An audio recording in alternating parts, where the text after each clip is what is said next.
and welcome to this week's You Select Buying Guide. This week we're looking at buying an under-counter dishwasher.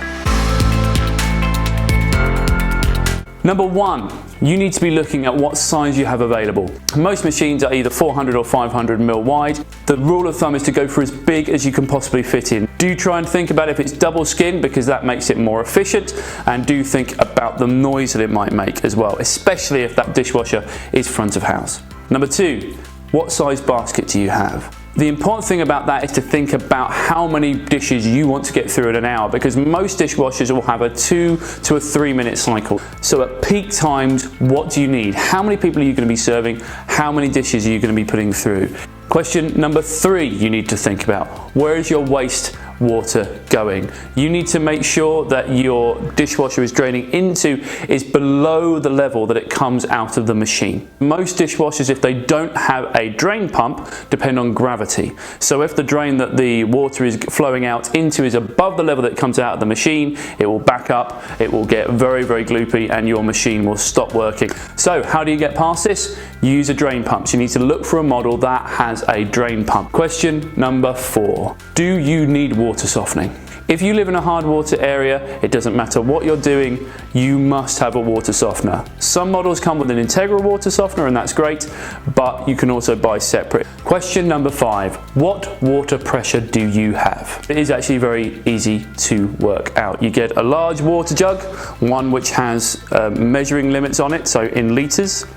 Put it under the tap, you let that tap run for 6 seconds, switch it off. Take the number of litres you have in that jug and multiply it by 10.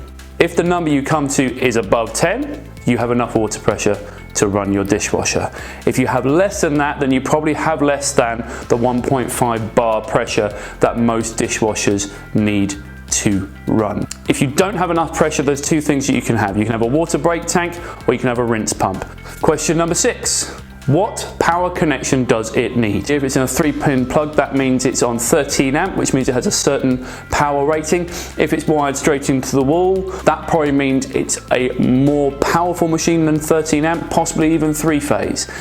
That is a really good thing, because it means the water in it will heat up quickly and you'll have a more efficient dishwasher if you have higher power. If it's on a triple switch on your electricity board, you know it's 3-phase, and it should outline exactly how much power comes through that 3-phase. So to conclude, the questions you need to ask: how much space have I got? Get a tape measure out and have a look. Think about how much you want to wash each wash, and look at the spec that the machines you're looking at have. Think about where your wastewater is coming out and whether or not you need a rinse pump. Think about water softening. Do you have enough water pressure? And do remember that little trick we outlined about how to check your water pressure. And finally, number six: what power rating do you need? There you go. I hope those 6 questions have helped and will help you find the right machine for you. Good luck.